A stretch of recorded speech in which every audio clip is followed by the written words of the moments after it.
Man like Mark Sullivan, the warrior self. Stay tuned for the thrilling episode. Woo!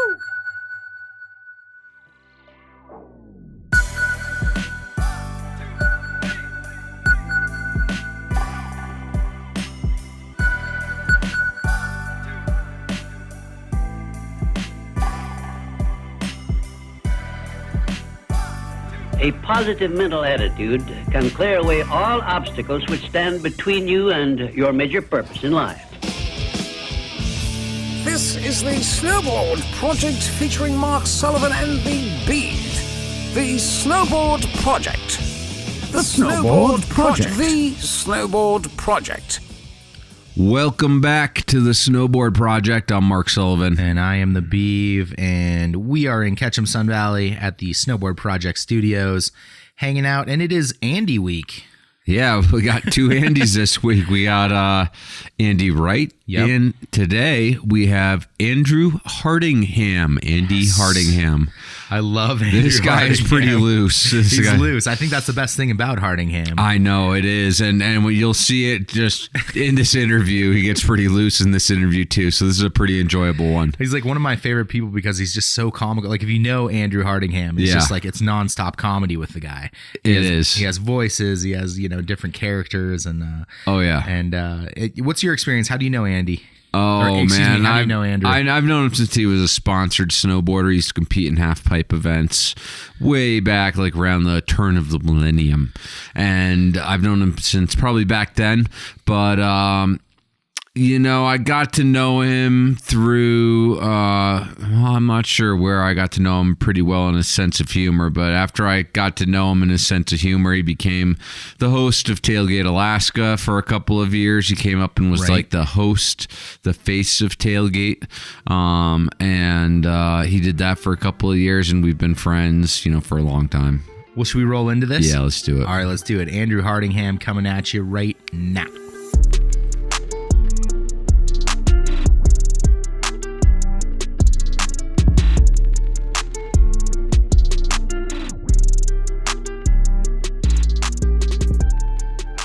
So today we have Andrew Hardingham. Andrew Hardingham, I would say former professional snowboarder, but you may just still be a professional snowboarder, are you? No, I wouldn't say I ever really was. I was just a hustler. A hustler. Okay, so how do you define being a hustler in the sport of snowboarding? Well, if you can get paid to snowboard, you're a hustler, right? Mm-hmm. It's ridiculous. It's a ridiculous concept, Mark. What's so ridiculous about it? I mean, there's lots of people who are like trying to make careers out of snowboarding. All right, what's wrong with that? Well, there's nothing ridiculous about wanting to get paid for snowboarding, but it's quite ridiculous that we live in a world where you can basically live a dream job and somehow pay the bills at the same time. Like maybe you deserve to get paid because you actually had to work. You had to you had to write things and you had to organize things and you had stress in your life when you were putting magazines together or festivals. But there's no stress in a snowboarder's life. Not unwanted stress, not uninvited stress. The only stress is like the line when you got a pucker factor of 5. When you're standing on top of somebody, you put yourself in that. That's like stress. Right, but between those moments, those few and far between moments where you have to perform, like a circus performer, let's say, it wasn't very stressful. You know what? I know some snowboarders have to do that, but I don't think I ever really did. I never had to perform. I was never dance, clown. There's none of that. Right, you never competed in contests per se where you had to do that.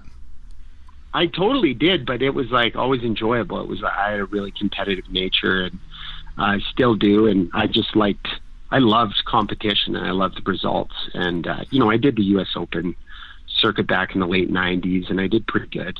Yeah. And I did, the Triple Crowns and anything I could get my hands on, really. Right. So I did 40 competition days one year, which I think is a lot I think that was when I was 17. So to travel while you're in high school and you on a $1,000 travel budget all around North America, that's pretty good. 40 42 or 46, I forget. So perhaps better than snowboarding, you were good at watching your money and making sure you made it last. Oh yeah, I've always been good at that. You have to be. Okay. You know, I've worked with all these youngsters who are just like, they'll go out for dinner after a comp with 40 of their friends and just say, I'll pay. And I'm always like, wow, this is not how you get around the world on a shoestring. But then they're always the ones who like sign with Monster and Red Bull, and they're doing good. They're doing a lot better than I did. So good for them. Because who doesn't want to buy 40 of their friends dinner, right? Right. And who doesn't want to be one of those 40 friends who gets to eat that dinner? There's always a few of those guys lurking around in there. Okay.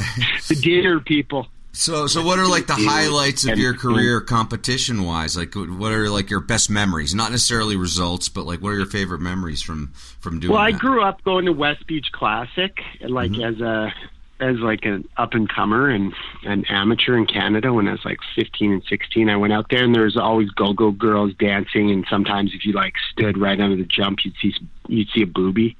Oh. And one year, I think I was like 17, and it was the year that Kevin Sansalom won it. And he wasn't riding for option yet, and I was riding for option, but just boards.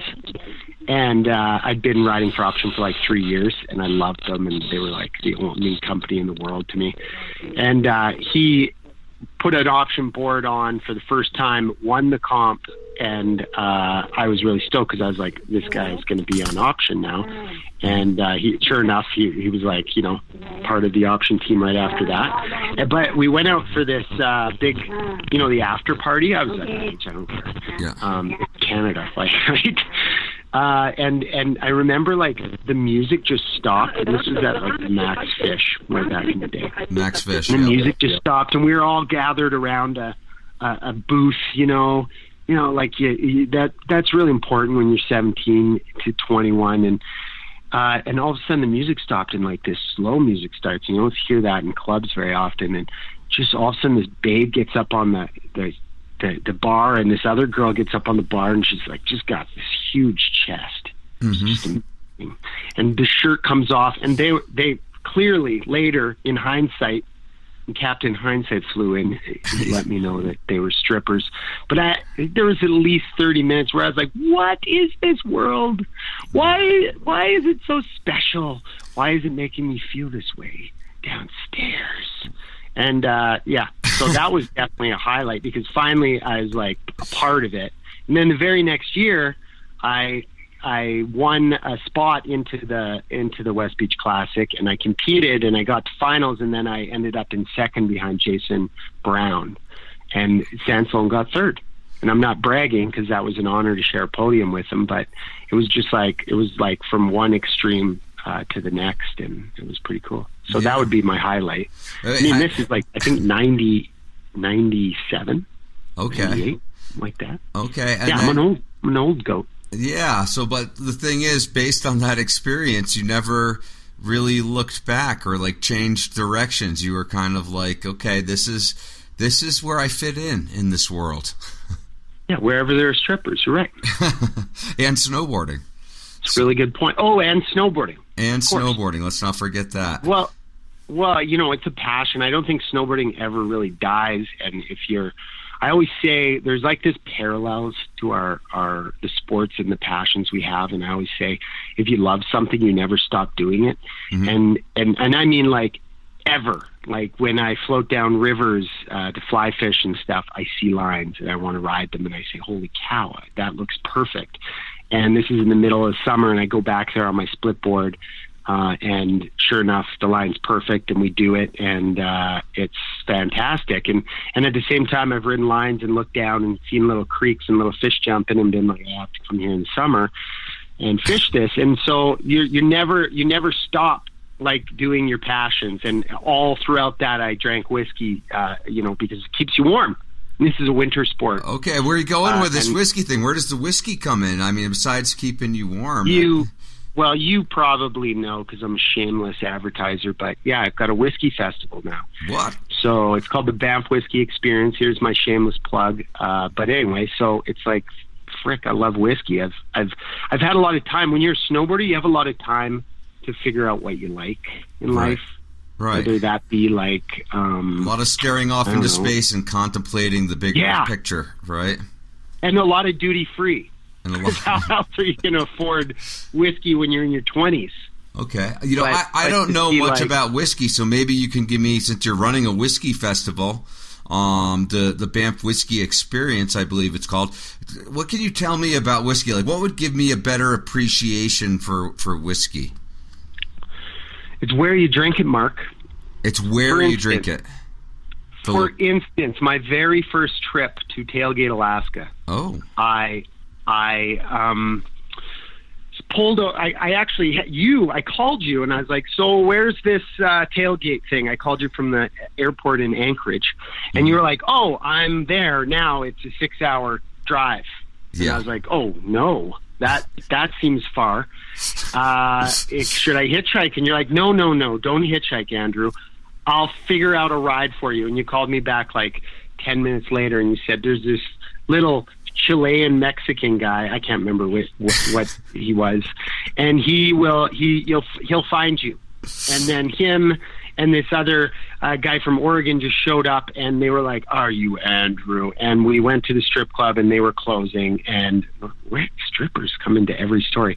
And then we slept in the stripper parking lot in this RV, and we drove out the next day, and it was my first trip to Alaska, and it was like really special because I got to see all the mountains and the Chugach and the Alaska Range and all these different things happening around me. And then when I got to Costco before we left town, I was like, you know what?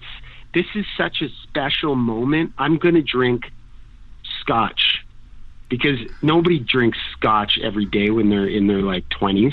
Yeah. They don't buy scotch. They buy rum or something they can mix. But I think, no, this is really special. And that's what whiskey is. It's like, it's the thing you bring in the backcountry when you don't normally drink it. Why does everyone want something more? Why do they want to go to another level with whatever they're doing? And for me, that was always, having a sip and enjoying it with friends. And sure enough, now whenever I taste that scotch, I always think of Tailgate, Alaska. There's nostalgia there. So I don't know, maybe that's got some. I still buy it from time to time. Yeah. Wow, that's pretty cool. So what's the difference between like Canadian and like Kentucky? I know Kentucky's known for their whiskey. What's the difference between like Irish whiskey, Canadian whiskey, and American whiskey? Here's a really interesting point. We spell whiskey differently. Okay. And there's no autocorrect on earth that won't spell it the American way. But it's not the American way, it's the Irish way, because the Irish started making whiskey in the States, and that's why you guys got the E. Okay. Whiskey. And we, all of our whiskey, because we were colonized by the British, the UK, which is Scotland, we have no E, which is the UK way of spelling it.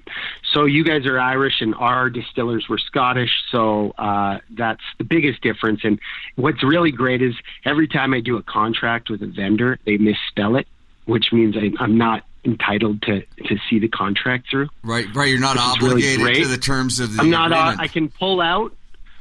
This clearly, I didn't know what you were talking about. I had no idea what you meant by that. It's just a way to get out of contracts, really. But there's no, the whole world thinks that it's spelled with an E, but really it's just America and Ireland.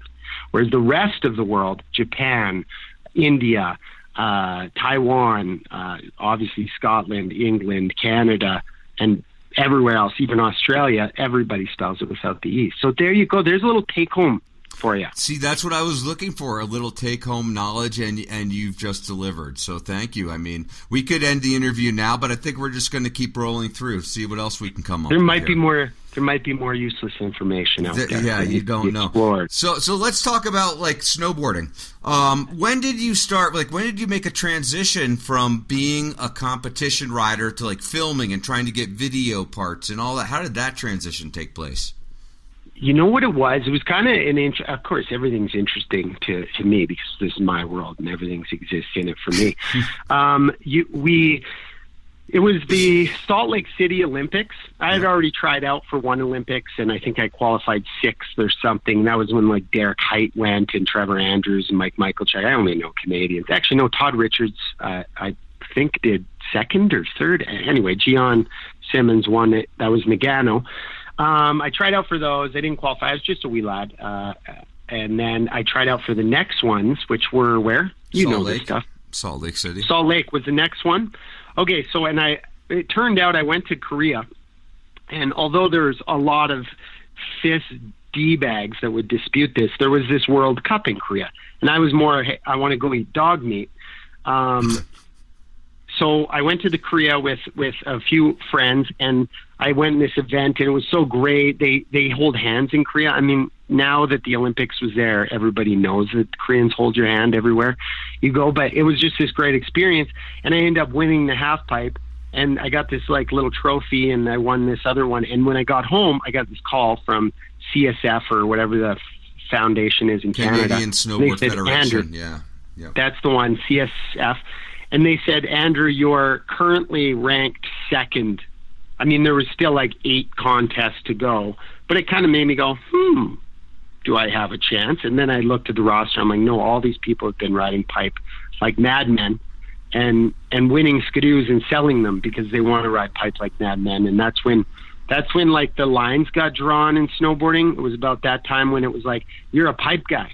You can't ride powder if you're a pipe guy. Like, you literally can't. You don't have the ability. And if you're a park guy, you might be able to ride pipe and transition, but you can't.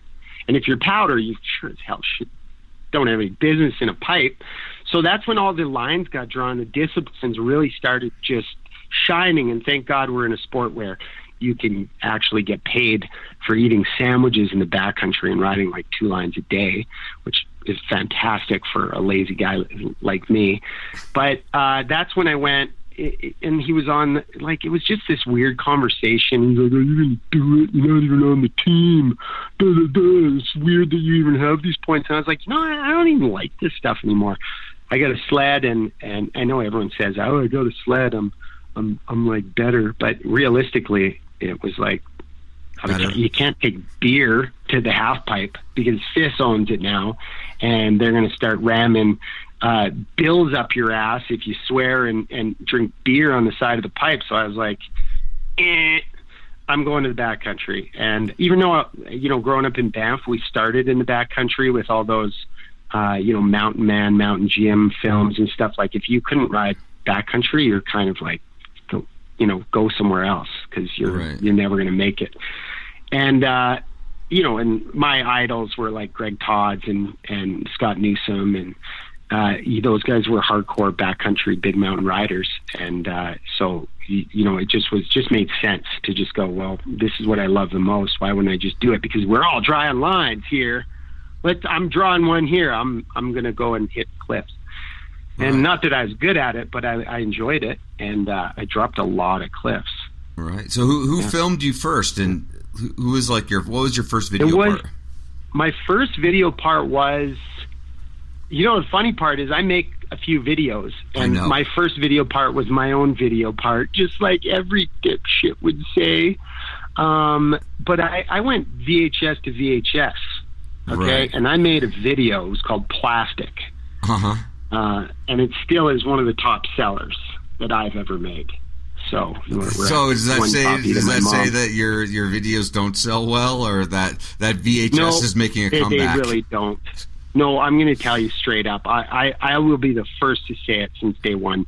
My videos don't see the light of day, and that's cool because then I can say things like, "Well, I'm underground, and I meant to be."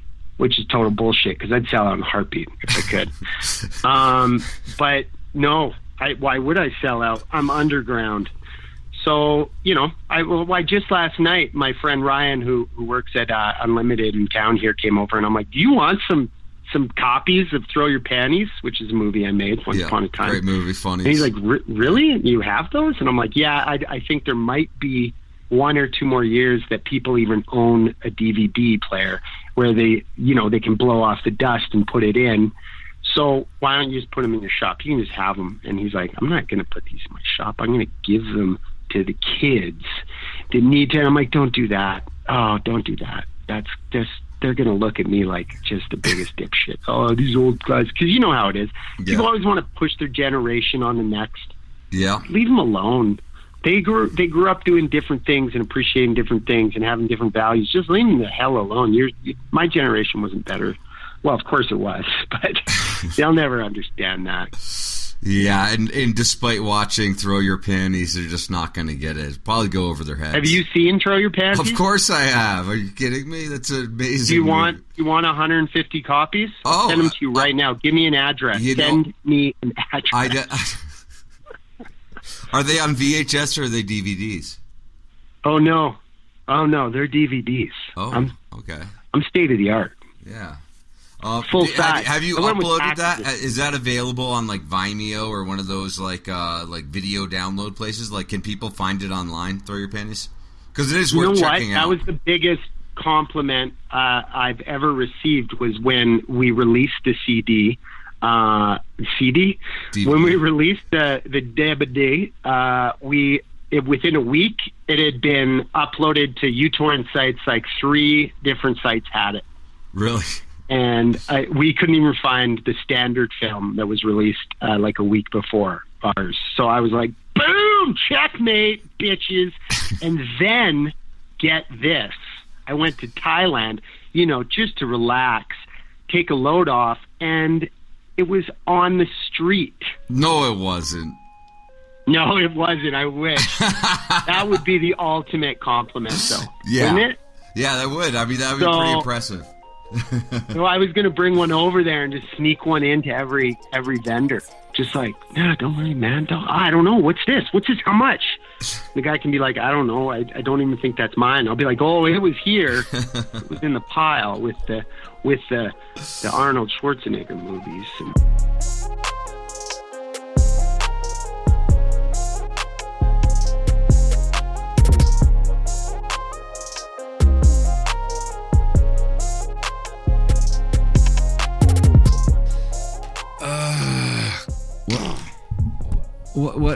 What's going on over there, Beeve? I'm just angry. Why are you so angry?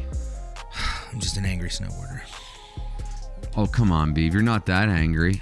We should have called up Kinger and have him cheer you up. Or better yet, we should just look at our Patreon page and see if anyone is supporting us this month. Yeah, no, let's get stoked on snowboarding, Yeah, right? I'm actually stoked all the time. Let's get stoked all the time. On snowboarding. Yeah. And you know how we're going to do that? By not being angry. No, we're going to do it by telling the real stories of snowboarding and not having advertisers influencing us. And so normally, like in magazines and like social media, there's advertisers, people like Burton or LibTech or whatever. But like part of the message then that you're conveying is their message. And you're kind of like carrying the water for these brands. And so we don't have to carry the water for anyone. I'll carry your water, I guess, Beef. You already did earlier today. Yeah, well, you're welcome. Yeah, no problem. So go to patreon.com/The Snowboard Project. We have different levels. They're outlined there on our Patreon page. Please support this independent voice in snowboarding media.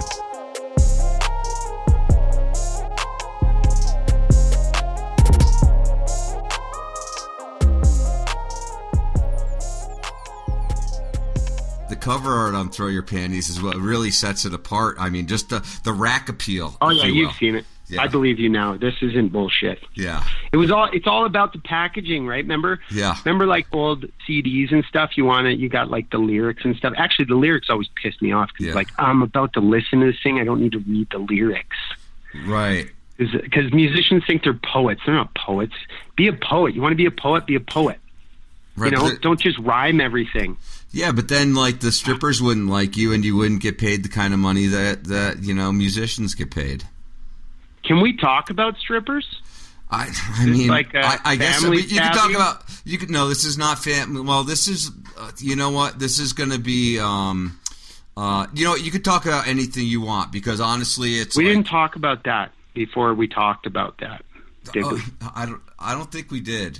But you don't call me. I keep trying to redirect it. I'm just trying to keep us on track of snowboarding, but we can go anywhere you want because honestly, I just keep laughing. Your mouth keeps moving and I keep laughing, and that's good enough for me. I love the sound of my own voice. It's great. I can hear it in the earpiece. But yeah, so yeah, it's all about the album art. I call it an album now. God, God, I hold myself on a high pedestal. Hey, my album, Throw Your Panties, was one of the most underrated, underappreciated albums of the early 2000 period. We could make this interview like an NPR interview, you know? Oh yeah, really like low and soft and very calm and soothing. Yes. Yeah. It was the calm sounds of Throw Your Panties that would put me to sleep each and every night. Rufus Wainwright and his families. What happened next? What happened next? What happened when your father left your family? Anyway, let's move on.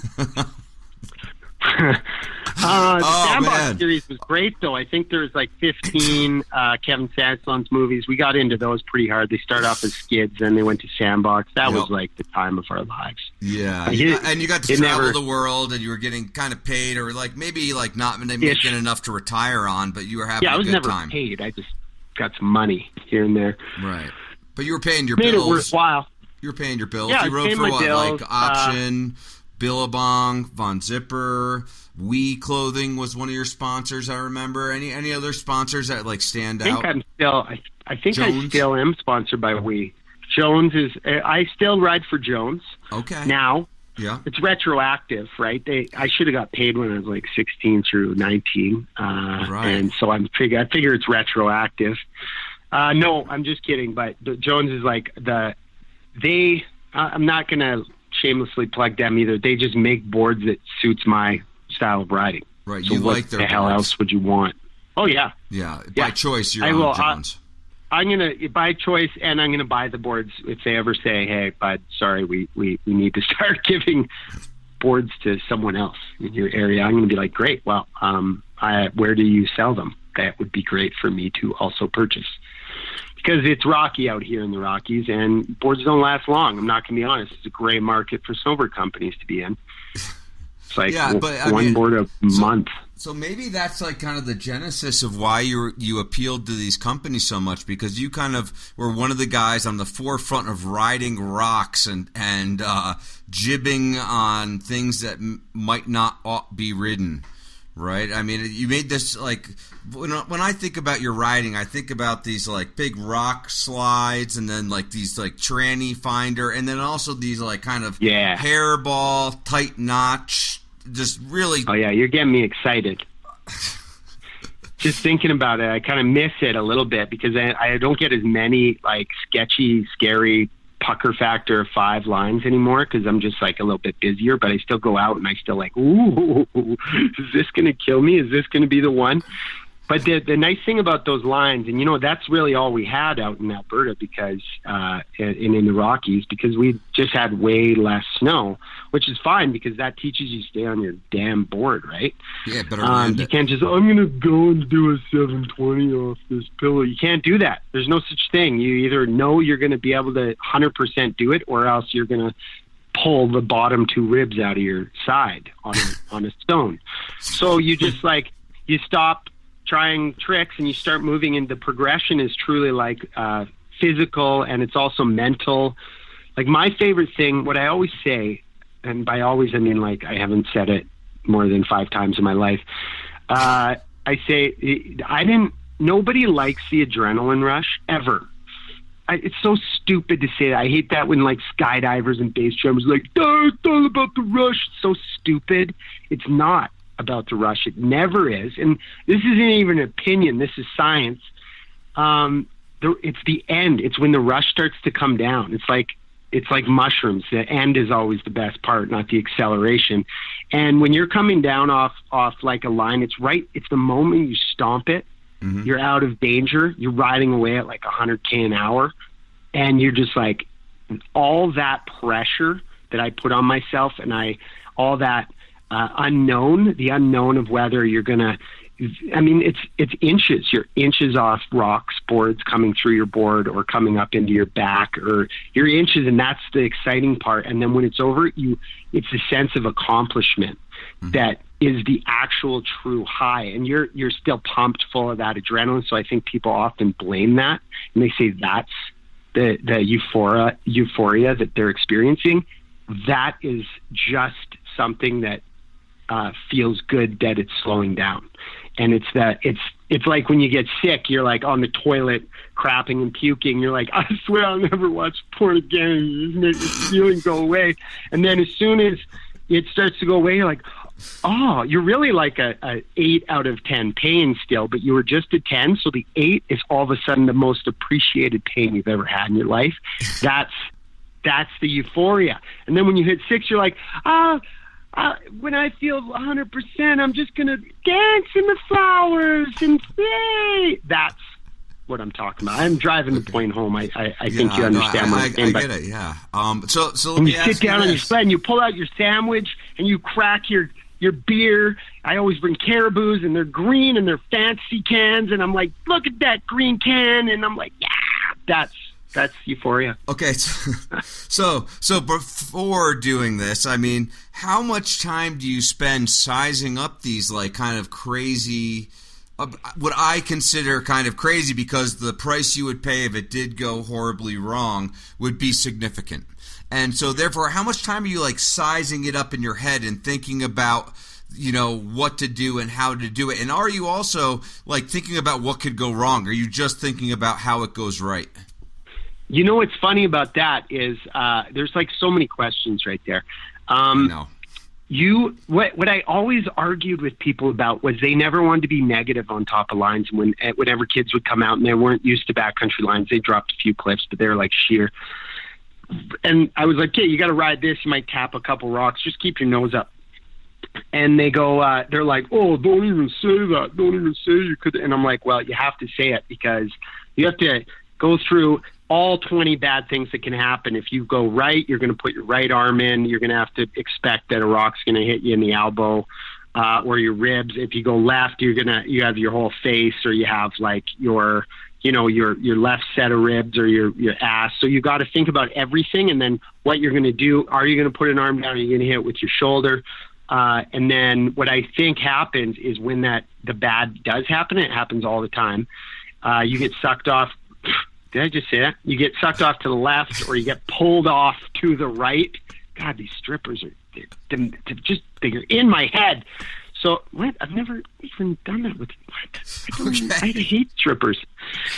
What happens is you automatically, your brain has already been there. It's already made the decision. Split second, boom, you make the right decision. You come out unscathed. Maybe a little right. But what about like the law of attraction, where it's like if you have a positive attitude, you're going to attract positive outcomes, and if you have a negative outcome, you're going to attract negative. That's so stupid. That's so stupid. Why? You can't manifest energy. Oh, now this is getting deep. Okay. You've really taken this deep. I like it. You are. That's what you get said. to the bottom of it all. No, you can't be like, I mean, of course, when you're around other people that also manifest energy, you should be a positive person, because that will convey positivity and you'll feel and experience positivity from them. Right. But when you smile at a rock, it doesn't smile back. Okay. Right? Yeah. So it's like when we give dogs human characteristics and then feel sorry for them when they look at us like, oh, poor little guy, he's sad. But really, he's happy, he has a roof over his head, and he gets fed twice a day. That's the reality of the whole thing. And so are rocks. Just feed them. Yeah, you do have a relationship with these lines and like these really tight chutes and rocks. And what's your sketchiest thing that's ever happened to you while riding? Well, there's been a few like moments where I was like, "Oh boy, here we go. Strap in, put your seatbelt on. This one's going to take a little while." There was one. You know what? I'll talk about one because it was hilarious. It was in Verbier, Switzerland. There's footage of it too. I think it was in Throw Your Panties. It was, yeah. Put it in. I think, okay, and it was like controversial. People were like, "Don't put avalanche footage in your." I'm like, "Shut up! This is my life and my movie. Eat a giant bag of whatever you want in that bag." And so what happened was we just had our biggest party. Like it was 18 days of cloud. So, and this was our last day was the following. And we partied because we're like, it's going to be cloudy again. But hey, we did a few things. And, the movie's coming together. And my filmer, Mike Fikowski, and I, We partied. We stayed up. We got about 8 minutes of sleep. I'm not even kidding you. And as soon as we closed our eyes, Andre woke us up and was like, "It's perfect. Let's go." And we're like, "Oh, okay. We're going to do this. Hey, holy, it is perfect." Round up the camera battery. So we went up the hill, and my filmer, Mike, he passed out in the tram, literally passed out, and was being held up because his gigantic camera bag, and they pack people in like sardines to these stupid trams in Europe. They're so terrible. Get a gondola system. What the hell? And as soon as the door opened, everyone shuffled out. He's still out cold. Whammo, crapped his pants.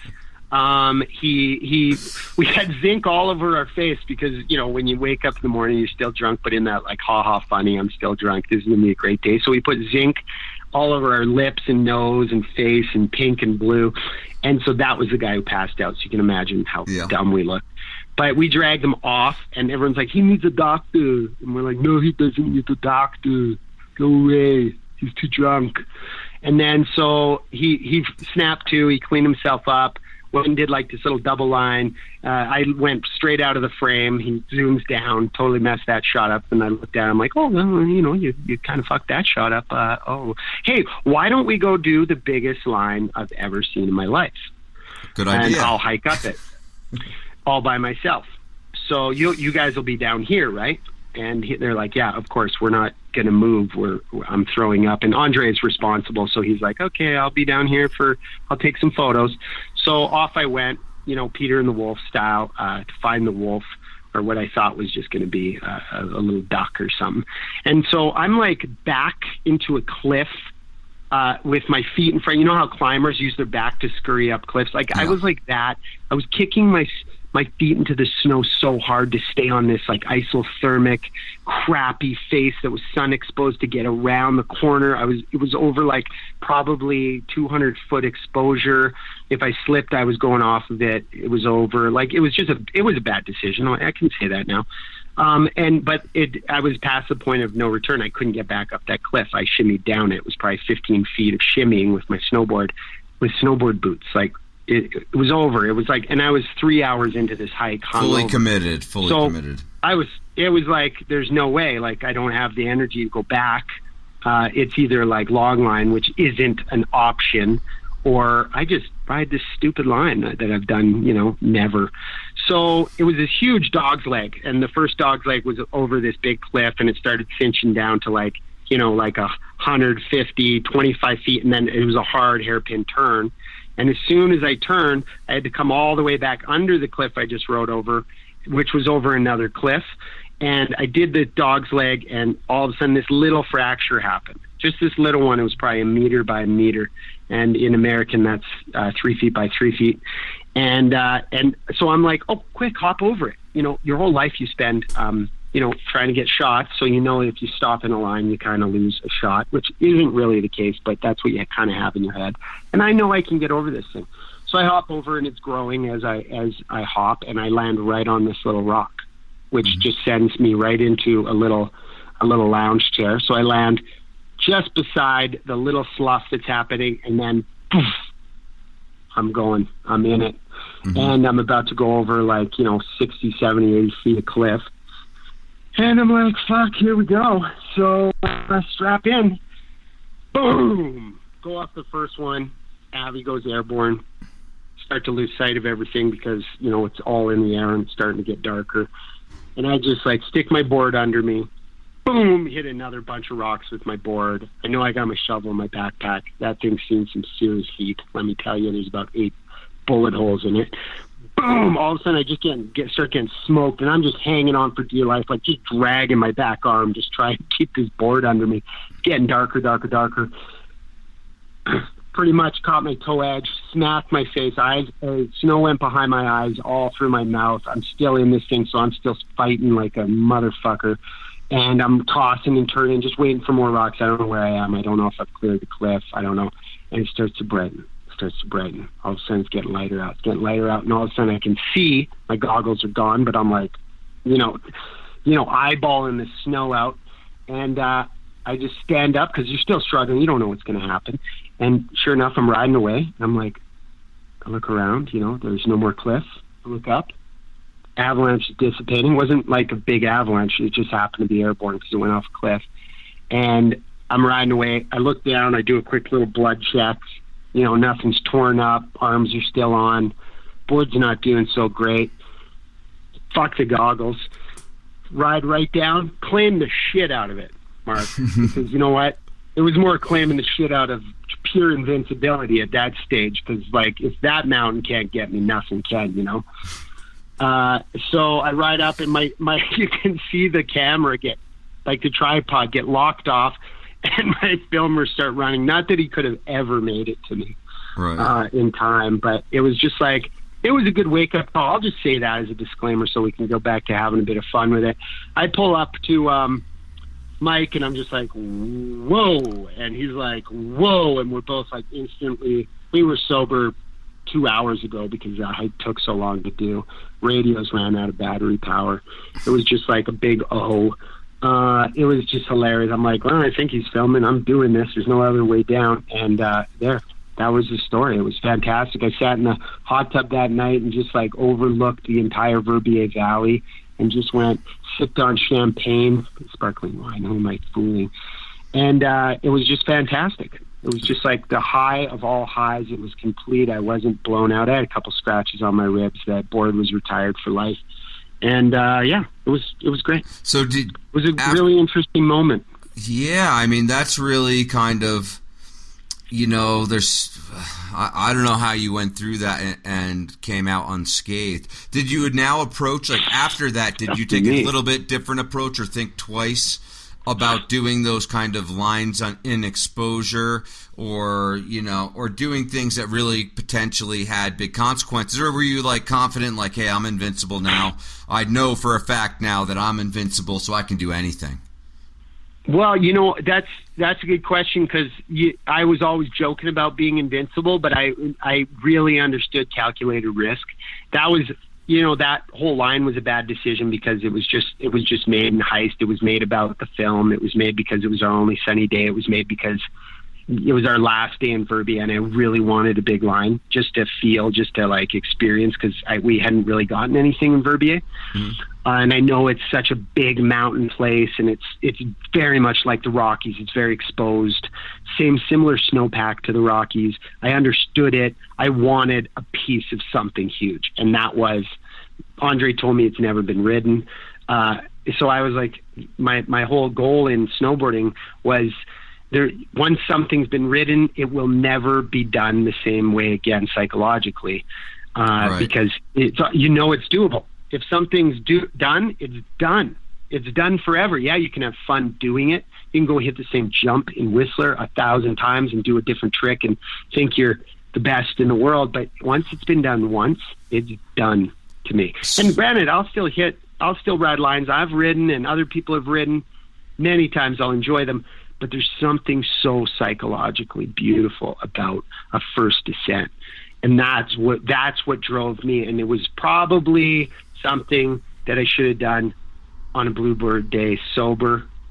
The Avi condition was good. I dug a pit on the exact same localized face that was on. It was all good. It was just a little bit of a wind load. I understood that. I knew exactly what to do. I was prepared for the thing to slide the whole time. So I don't think of it as a bad decision. I just think of it more as like, you absolutely have to get back on the horse. Granted, the next day I flew home. I had lots of time to just relax and get back on my board like a week later. I've got this thing with lines. If you don't accomplish it, I say a gentleman always fucks it twice. And I always like to be a gentleman. So that's the one I wasn't a gentleman to. That was a one-night stand, that particular Right, so line. It still haunts you a little bit to this day. You know, there wouldn't be a better feeling than to ride it, because I don't think it's ever been ridden since. It's really localized because you see it getting off just about every top chairlift. Mm-hmm. And so it just stares you in the face and just metaphorically kicks you right in the balls when you've already been dragged off of it. So who knows? Maybe we just don't talk anymore. You know, maybe we're not friends anymore. It's just a person that I used to know. How's the song go?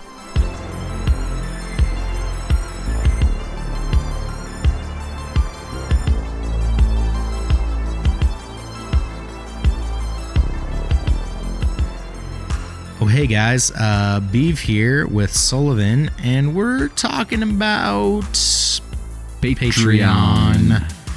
I know, it's one of those things that we gotta throw in there, but check this out. It's because of people like you that go and get on the internet and go to Patreon and support us for as little as, what, $2 a month? Yeah. It's people like you that help us do this. But people are like, no, it's free. It's a free podcast, right. Steve. We don't need to pay for this. We can get it for free. Yeah, I know. The way that we're going to tell these independent stories is by having people support us. Right now, we got about 108 people supporting us. Not a lot. 108? 108. Still pretty rad. It is pretty rad, yeah. There's 108 people out there that are supporting us on Patreon. Yeah. Right on. With your support, as little as $2 a month, we can continue to push this ball downfield to continue to tell these real stories in snowboarding.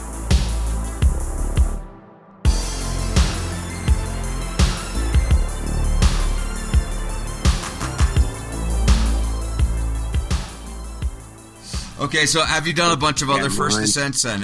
Were you already shooting for things that had never been done prior to that, or did that kind of give you the taste for like trying to do things that really had never been done on a snowboard? No, that was always my goal. And you know what?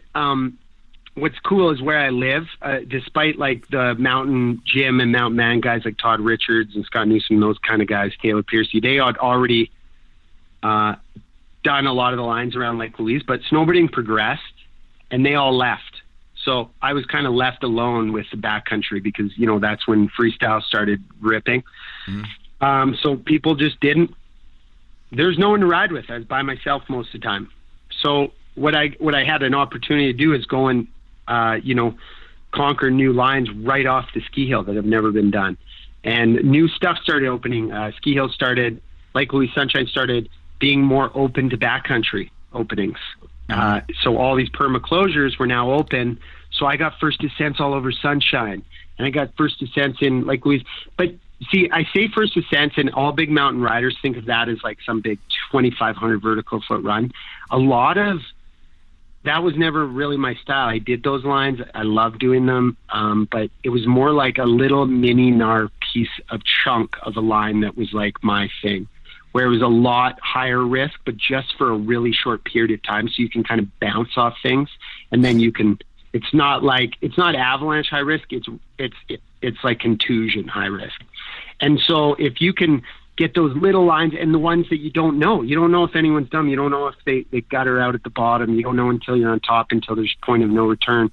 So that was just so exciting to me, and that was like the position I put myself in. So we're going full circle here to go back to stress of a snowboarder. It was welcome stress. It wasn't like, I got to get this work done. It was like, this is the stress I look for once a week in my life. Mm-hmm. And then I know I'm on top of it. And that was my skill set too. I wasn't the freestyle guy. I wasn't the technical stylish guy who could, I'm not saying I had an ugly style when I was a pipe and park rider, but I really focused on like accomplishing things that had not been done yet. Anyway, that was what I loved to do. So have you turned away from like a lot of lines? Have you gotten to the top of like a certain line or dug a pit and like turned around and basically just thrown the towel in for all the day? Time.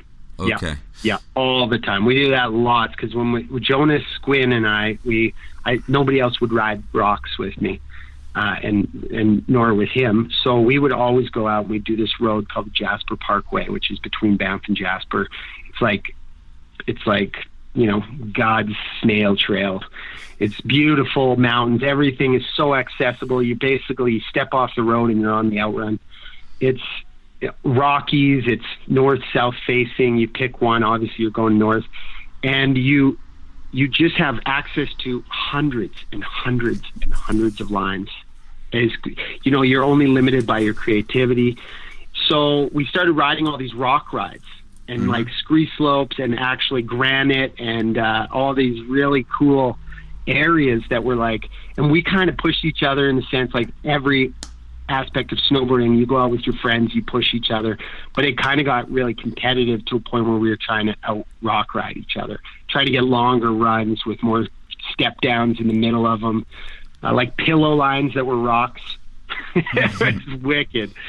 And were you like, filming this stuff, really or like stuff. how did you? Oh yeah, we document it? filmed a lot of it. It showed up in, there'd be like 2 badass rock rides a year that were like above the others, and they always were in our sandbox parts, right? Which we'd edit, so we could really let here's the Jeremy Jones line: "Let the footage breathe." This is back to our NPR time. Yeah. We were focused on letting the footage breathe, Mark Sullivan, because we felt that it had been held underwater for far too long. So that was a lot of fun. And then he was terrible at soliciting himself. He wasn't much of a hustler, so he always had to struggle. He got like 1 board a year, and he'd lose his mind on them for not giving them another one. Like, he just wasn't very political, so he ended up he's like pretty big hunter and stuff, so he kind of left me. Yeah, he would come out, married up into Wiggly's time, and yeah, exactly. He would left you behind, ride his poop, left you on the helipad. So yeah. So I always thought it would be super funny though to make a movie about that. About what? Because I like doing skits and stuff, and I think I actually ran this by Travis Rice once. He never answers my emails. He's like probably scared of me. He thinks I'm like schizophrenic. But in Throw Your Panties, I did a part with him, which was awesome. It was really well received. He was awesome with it, because I just kind of threw it in his face and went, "Hey, can you say this?" And then he ends up going on in this amazing dialogue on his own, and he's a personality. He's one of the few personalities that you see constantly. So we created like this really fun skit. But then I emailed him one day, and I'm like, "Hey, Travis, I got an idea," because that's what my emails sound like. He when he was out in Eagle Pass, staying at like this big, beautiful hotel, because that's what pro snowboarders do. Yeah.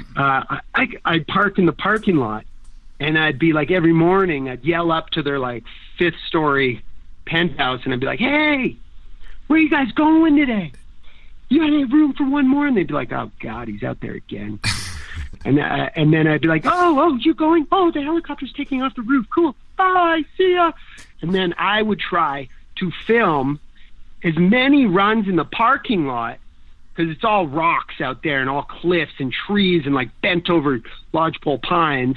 And I would try to just get this gnarly, nasty shit by myself in my van, setting up my own cameras, and see if I could make a better part. Did it work? Wouldn't that be fun? For free. Did it work? Did you ever get a better part? No, nobody replied to me. I didn't know where they were staying. What kind of psycho doesn't know where his stock E is staying? Right? Yeah. So I guess quit the psycho business. You weren't a very good stalker, though. So I sucked at stalking. But at least you got to size that up. You got to realize and internalize the fact that you weren't very good at stalking, so you had to go to other things. I had to go to other things. I had to just go and do exactly the same thing, but without anybody to stalk. Yeah. Roadside. So when did you kind of decide that you were gonna? I mean, I know you have this newer, older movie out now. It's like Everything: The History of Almost Nothing. Is that what it's called? A Brief History of Nearly Nothing. See, I knew I had it just close, but not close enough. But that's a lot of compiled older footage, right? There's some early stuff in that thing. That's on Vimeo. You can check out Andrew Hardingham's page and see kind of some of his character shine through on riding as well through that. But when did you kind of stop filming new parts? When have you stopped filming new parts? Well, no, I still do a couple lines every year and set it up and film it. But it's kind of it's a lot of work. I don't know if the one person who's going to listen to this podcast will know or not know that filming takes a whole season. These people work their asses off. And somewhere along the lines, photos got less important and video for some reason got more important. And now it's like that's what people focus on. And now it's like all distributed through social media. Cool. But it's a lot of work, so you can't do everything. And if I'm going to be filming and stuff, I want to be a snowboarder, professional snowboarder doing it, because man, it's just it's your whole season, and then it's your whole summer editing. And I love editing, and I love putting movies together. And So I would want to do it myself too. So it's like the commitment isn't just like, I'll do a 720 and see, I wonder where it'll end up. It's like, no, it's got to be my project. So, yeah, you just, now it's like maybe every 3 years I'll do a little one. And I did that one for a film festival in Banff here. I just threw that together, and it was super fun because I've always wanted to put all my favorite, like, nasty stuff into one video rather than, you know, from like 3 or 4 years of riding. Mm-hmm. And that's what I did with that one. And plus there's a lot of super. There wasn't even super at that point. There's a lot of 16 millimeter footage in that, which was so much fun to film. We all had to buy these Bolexes off eBay. And then we all had to learn what the hell it all meant, and how to load film, and how to afford film, and then how to develop film, and then how to color correct film, and then how to get it into your little computer box, and then how to edit film. So that was what the skids and sandbox days were all about for us. Now, does anyone know what 24p is? No. Do they know what 60 frames are? No, they don't know that shit. But we got to film with film. I'm so lucky that I got like the tail end of film. Because I get all that stuff now. So what did you learn from film that the kids miss today? Like what were the lessons you took out of like using actual film that the kids don't understand that have benefited you in kind of this modern era of technology? Well, it's like digital media. You think more about stuff when it costs you money. You can't just, I'll go give that a try. Didn't work. Well, that just cost me $100 in film. So you really you size things up a little more, you hike around a little more, you put a little more thought into it. It's not so wham bam, thank you ma'am. The other thing is the technical side of it, like 24 frames. What does that mean? It means that 24 frames of film runs through the camera in 1 exact second. So that's real time. And whereas if you run 30 or 45 or 60 frames, you're running so much more film through in the 1 second clip. So that becomes slow motion when you play it at real time. So I learned about all that, and I also learned because it cost me a fortune when I was running 60 frames of footage through. I was 3 times as much film, and all of a sudden the 3-minute roll turned into a minute roll. Right. Did you land more tricks when you were filming at 60 frames a second? Well, I didn't do tricks. Okay, lines, stunts. We'll call them stunts. Well, I'll tell you, the lines I tried to ride, there's no not landing them, and the times I didn't, well, I made it out okay, but it sure, you know, that sure wasn't supposed to be the outcome. It wasn't like, yeah, I'll give it a try. It's like, oh, I hope this works. This, you know, kind of want to eat that sandwich at the bottom. So now, I mean, a less bloody mouth. You know, now you're a father. Is that correct? Yeah, I got a daughter. How old? Cute little thing. She's 2. She's 2. Is she like you? Does she have like a sense of humor? Like, is she making faces at you and joking around? Or you know, I don't know yet. I'm more of a toddler guy. I love her. Disclaimer here. But babies aren't, you know, I don't think babies are like, they're interesting for 5 minutes, and then they kind of go, okay, I'm going to go over here and do my thing that I was doing before that baby started scrunching its face for the last 5 minutes. But you love them, of course. They're your kin.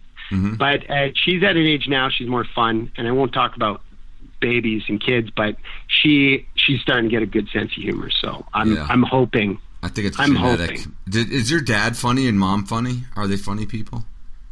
Not really. Where do you think that came from? Like, where do you think you were able to look at everything differently than a lot of people? I appreciate that you think I'm funny. We haven't really established that, but that's what I'm getting from you. So thank you. First off, I would say that you are probably the funniest person I personally know. Well, you want me to write you a recommendation? Why am I thanking you? You should be thanking me. I am thanking you. Why do you thank people for that? Why would I say thank you for that? Yeah, exactly. You're welcome. Yeah, you're welcome for making you laugh, right? It's like you keep making me laugh. That's entertainment. Thank you for that, Andrew. See, I remember I was at this party once, and when I have a few whiskeys, I get to talking. You wouldn't know that about me, but I'm just going off, and this girl's just laughing. She's having so much fun. How you that funny? She's not offering the conversation anything. And then I say one little thing that offends her, like, fat joke or something. She's like, whoa, that's not cool. I'm like, oh, fuck. Oh, so sorry that a complete stranger doesn't like every single thing another complete stranger says every 15 milliseconds of time. So I always find that kind of funny too, is being funny can be such a drag. But it's like with humor, you also have to kind of have this this risk assessment as well, whether you can get away with it, and whether or not it's if the intended audience will find it funny. Just like, sizing up a line and deciding to do it, maybe with a sense of humor, you also have to kind of decide whether your audience will appreciate that humor. Well, I have no filter, so I don't know how to do that, but it sounds like a good idea, right? It's a good idea in theory.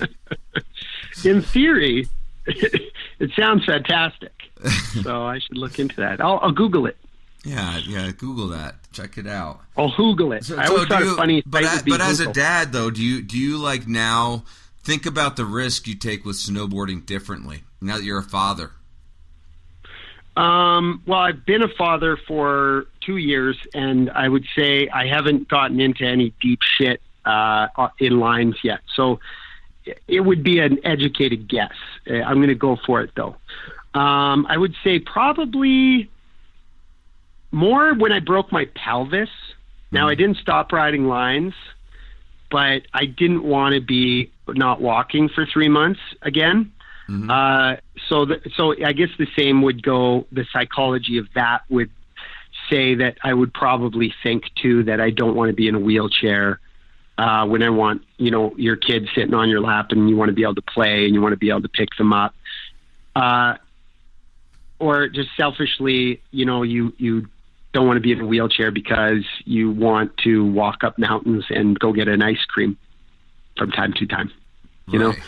So yeah, self-preservation for sure comes in with kids and with injuries and all that kind of stuff. And I was really lucky. I never had that psych fuck early off that you go to these trade shows and some like 21-year-old kid is like moping around and oh, how come I didn't see it? Oh, my knee. I did. And he looks right down and starts touching it and starts telling you the story of his ACL. And you're like, God, give me cancer now before this kid finishes this stupid story.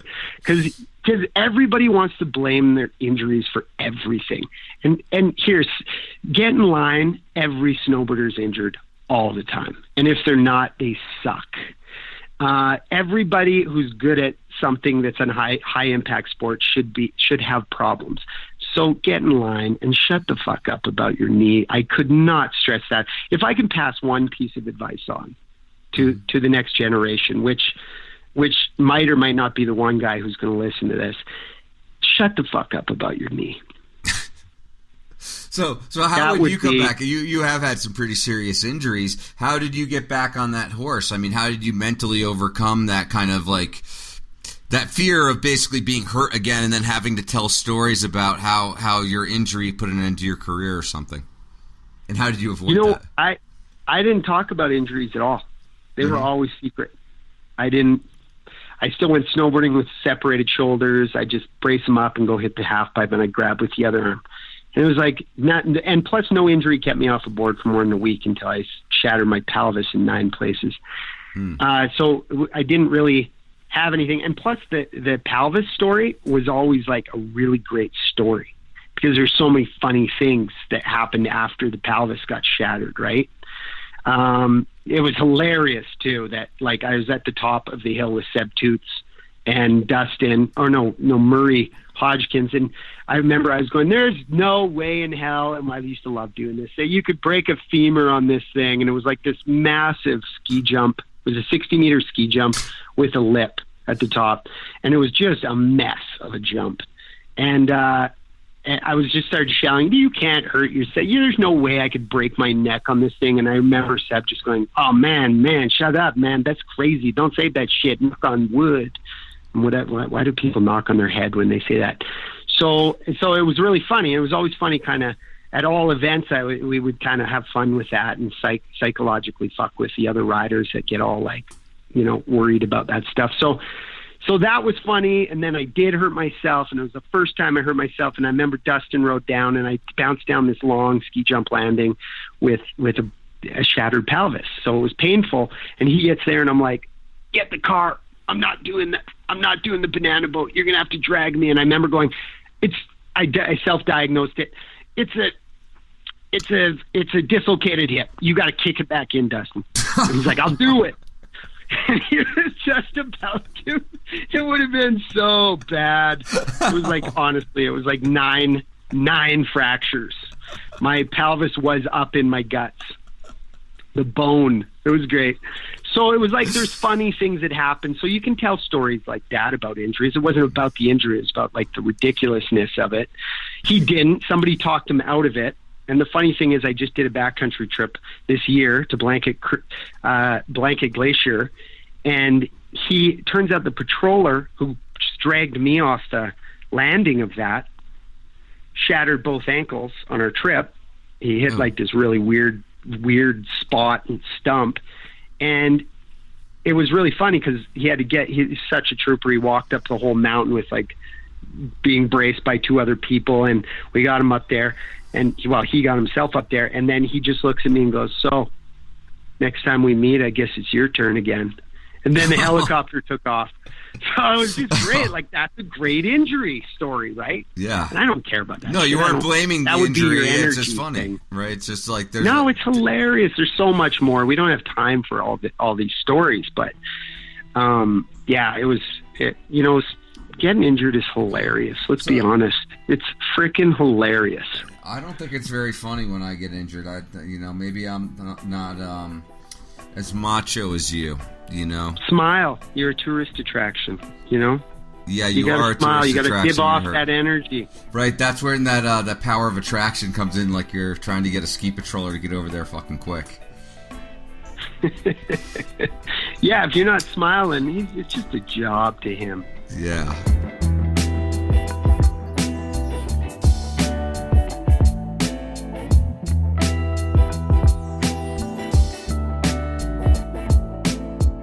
Hey folks, if you're tuning in to us still, please take a minute to go to Patreon. Wait. What? Is there like some question that they wouldn't still be tuning in? Well, if they're still listening, they can go to patreon.com/thesnowboard project. But you're still staying still. Still. Like they might not have have just even listened made to it the this first far. 5 minutes. Yeah, they might not have made it this far. So. Okay. But I just want, if you're still listening, okay, if you're listening, go to patreon.com/thesnowboard project, and we're going to count on you guys to support an independent voice in snowboarding media. It's how we're going to keep this thing advertising free and have a voice that is not affected by the advertisers.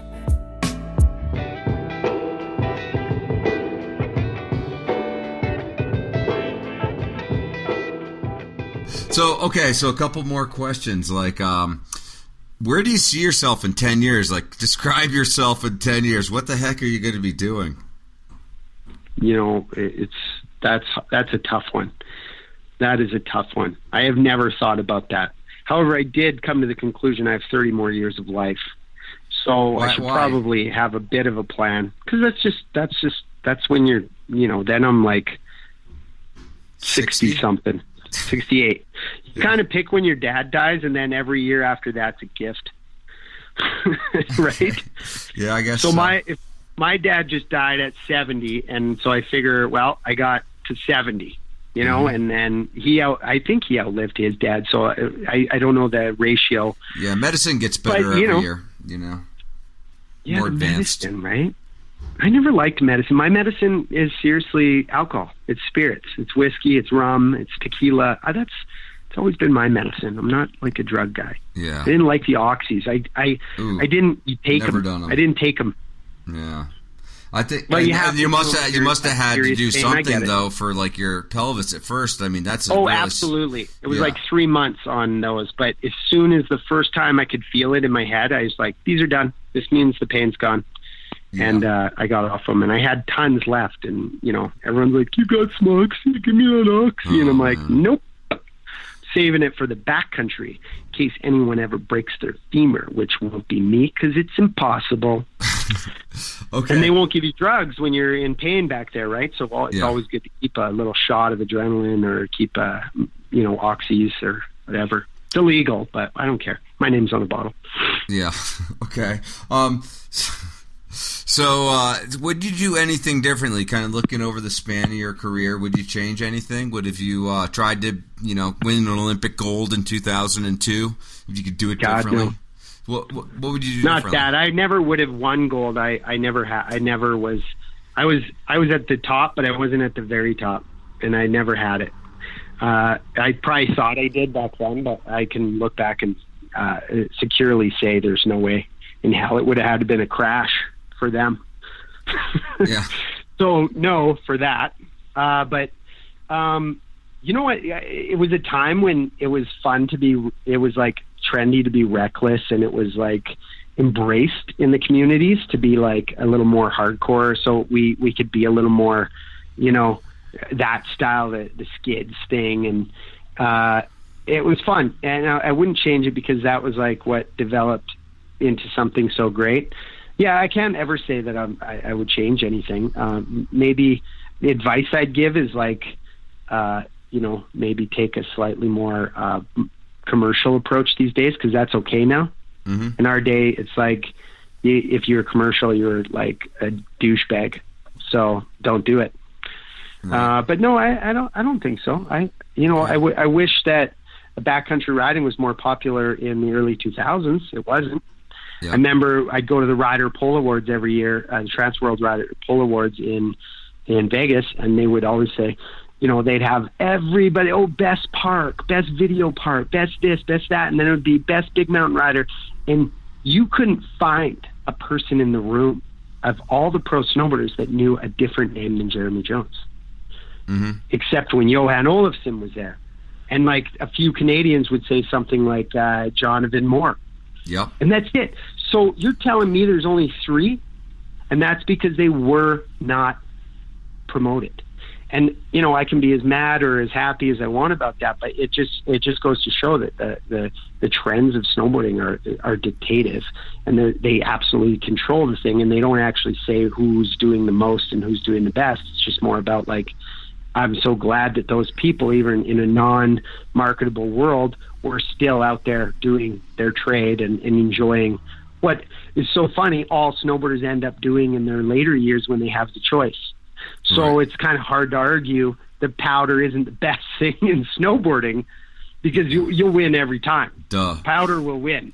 Yeah. And it's not because, my bones hurt, because if your bones hurt, you can't even walk up a mountain, let's be honest. Powder, and what's in powder? Cliffs and pillows are the best, because every pro snowboarder who reaches a level where they start to get paid seems to always go to the powder and the pillows. Right. So let's be honest. If you can do that for right now, you're basically rolling in it. Yeah. Powder. Okay. So let's finish with a story. I want you to tell me a story that you think is really funny, but at least half the people you've told it to just think it's either wrong or not funny, or they're like, "What's wrong with you?" Tell us a story. I don't know if I tell stories very good, to be honest. I'm not very good at. I don't really tell a lot of stories. What? You put me on the spot here. I don't know if I got anything, but now this big finish was like the drums. I know. Well, I'd like to finish with something that like an exclamation point on your interview, because I've been laughing actually this whole time, cracking up.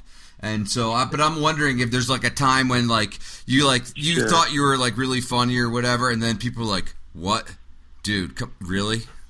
Well, okay, well, like I could be like, okay, like the non-safety thing, with Jeremy Jones, like being like so critical of safety and doing everything right, and that you took a different approach entirely, which was like, I'm going to be the least safe guy. That's something that went over the heads of some people and didn't go over the heads of everybody.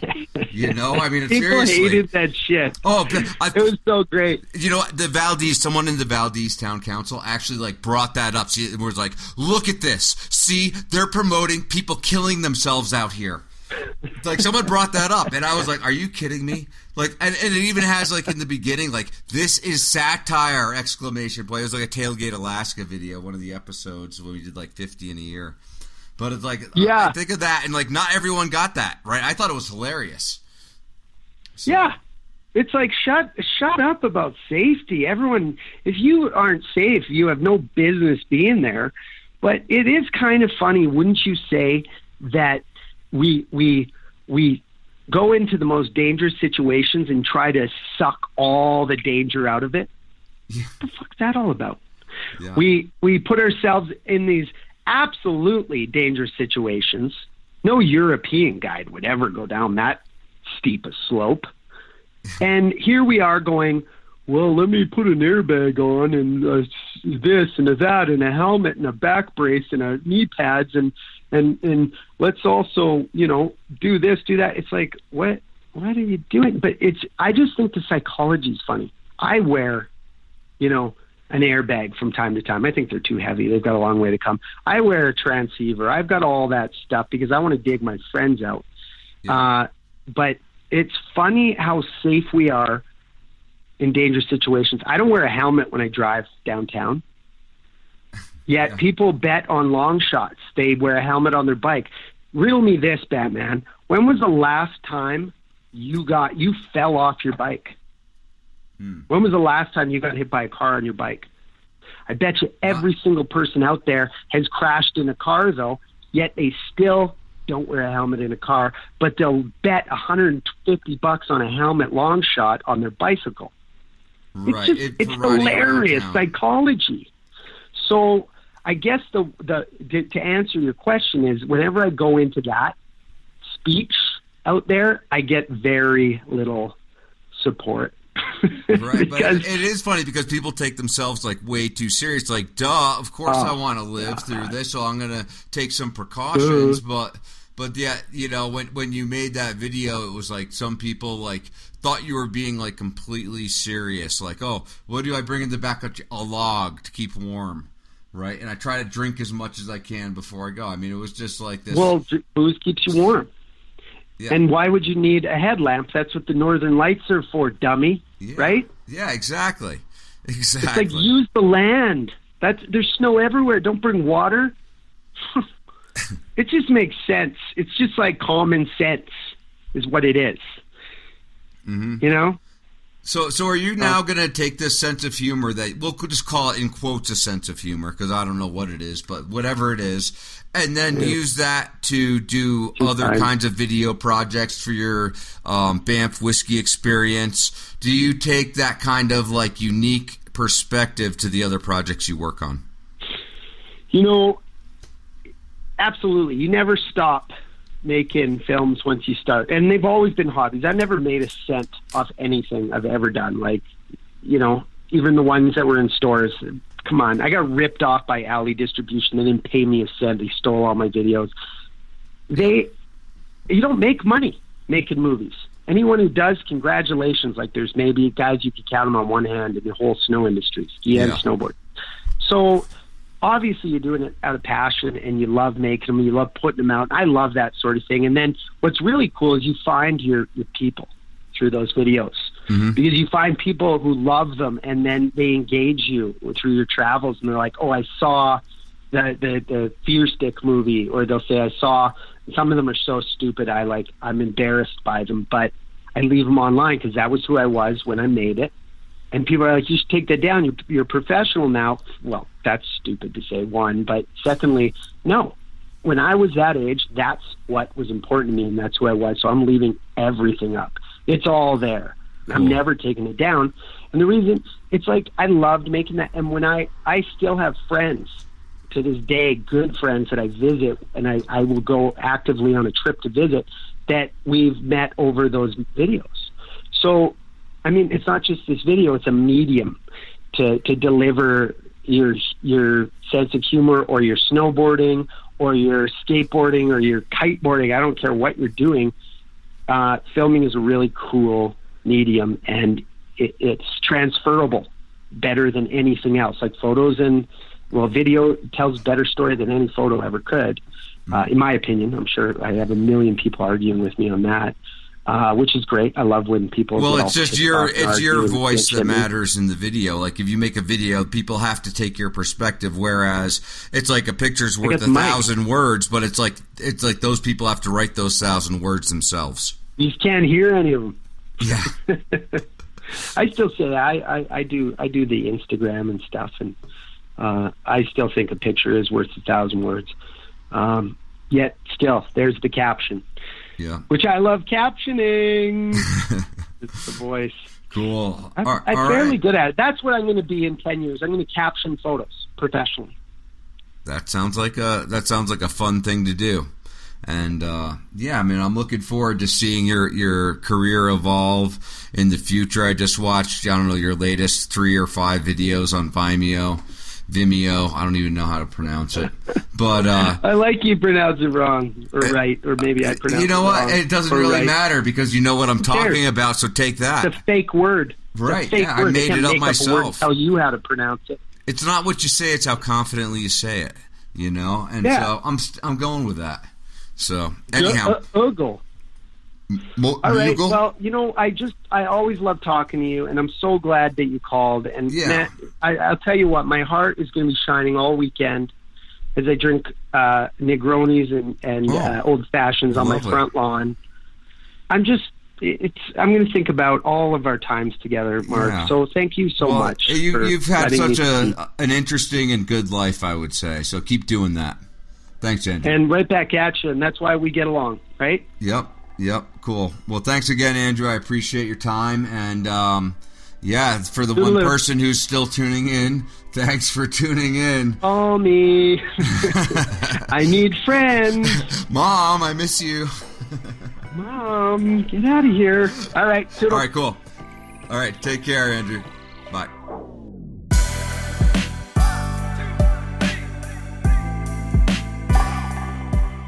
On behalf of Mark Sullivan and the Beeve, thanks for listening to the Snowboard Project. Remember, ride fast, take chances, dream big, and take action.